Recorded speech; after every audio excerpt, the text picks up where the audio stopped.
नमस्कार दोस्तों, आप सभी का स्वागत है हमारे YouTube चैनल चाहत स्टोरी पर। एक नगर में प्रतिष्ठित व्यापारी रहते थे जिन्हें बहुत समय बाद एक पुत्र की प्राप्ति हुई थी जिसका नाम सूर्यकांत रखा गया था।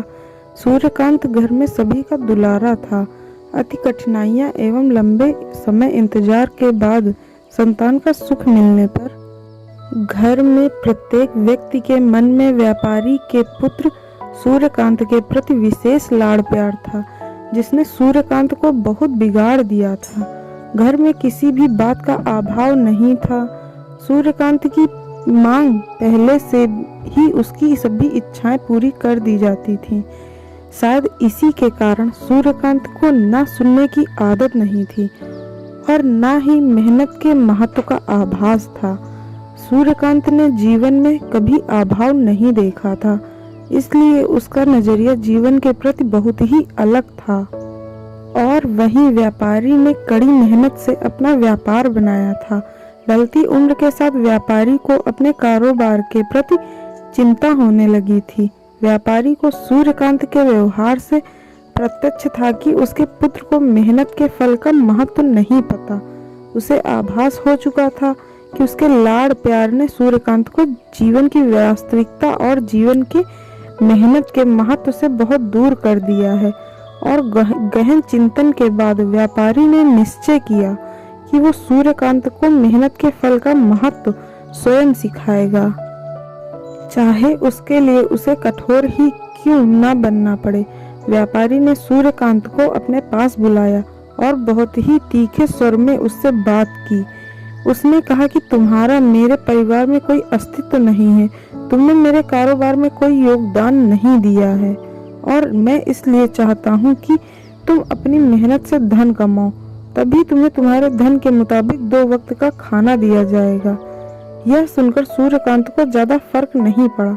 उसने उसे क्षण भर का गुस्सा समझ लिया और व्यापारी ने भी ठान रखी थी। उसने घर के सभी सदस्यों को आदेश दिया कि कोई भी सूर्यकांत की मदद नहीं करेगा, ना ही उसे बिना धन के भोजन दिया जाएगा। सूर्यकांत से सभी बहुत प्यार करते थे, जिसका उसने बहुत फायदा उठाया। वो रोज किसी न किसी के पास जाकर धन मांग लाता और अपने पिता को दे देता और व्यापारी उसे उन पैसों को कुएं में फेंकने को बोलता, जिसे सूर्यकांत बिना किसी अड़चन के फेंक आता और उसे रोज भोजन मिल जाता।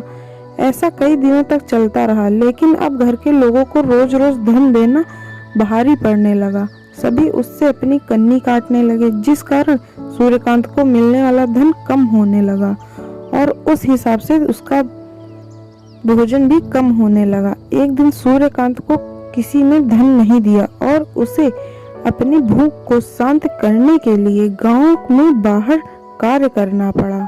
उस दिन वो बहुत देर से थका हारा व्यापारी के पास पहुंचा और धन देकर भोजन मांगा। रोज के अनुसार व्यापारी ने उसे वो धन कुएं में फेंकने का आदेश दिया, जिसे इस बार सूर्यकांत सहजता से स्वीकार नहीं कर पाया और उसने पलटकर जवाब दिया, पिताजी, मैं इतनी मेहनत करके पसीना बहाकर इस धन को लाया और आपने मुझे एक क्षण में इसे कुएं में फेंकने को कह दिया। यह सुनकर व्यापारी समझ गया कि आज सूर्यकांत को मेहनत के फल का महत्व समझ आ गया है। व्यापारी भली भांति जानता था कि उसके परिवार वाले सूर्यकांत की मदद कर रहे हैं, तभी सूर्यकांत इतनी आसानी से धन कुएं में डाल आता था। लेकिन उसे पता था एक न एक दिन सभी परिवारजन सूर्यकांत से कन्नी काट लेंगे। उस दिन सूर्यकांत के पास कोई विकल्प नहीं होगा। व्यापारी ने सूर्यकांत को गले लगा लिया और अपना सारा कारोबार उसे सौंप दिया। शिक्षा। आज के समय में उच्च वर्ग के परिवारों की संतानों को मेहनत के फल का महत्व पता नहीं होता और ऐसे में यह दायित्व उनके माता पिता का होता है कि वो अपने बच्चों को जीवन का वास्तविकता से अवगत कराएं। लक्ष्मी उसी के घर आती है जहां उसका सम्मान होता है। मेहनत ही ऐसा हथियार है जो मनुष्य को किसी भी परिस्थिति से बाहर ला सकता है। व्यापारी के पास इतना धन तो था कि सूर्यकांत और उसकी आने वाली पीढ़ी बिना किसी मेहनत के जीवन आसानी से निकाल लेते। लेकिन अगर आज व्यापारी अपने पुत्र को मेहनत का महत्व नहीं बताता तो एक न एक दिन व्यापारी की आने वाली पीढ़ी व्यापारी को कोसती।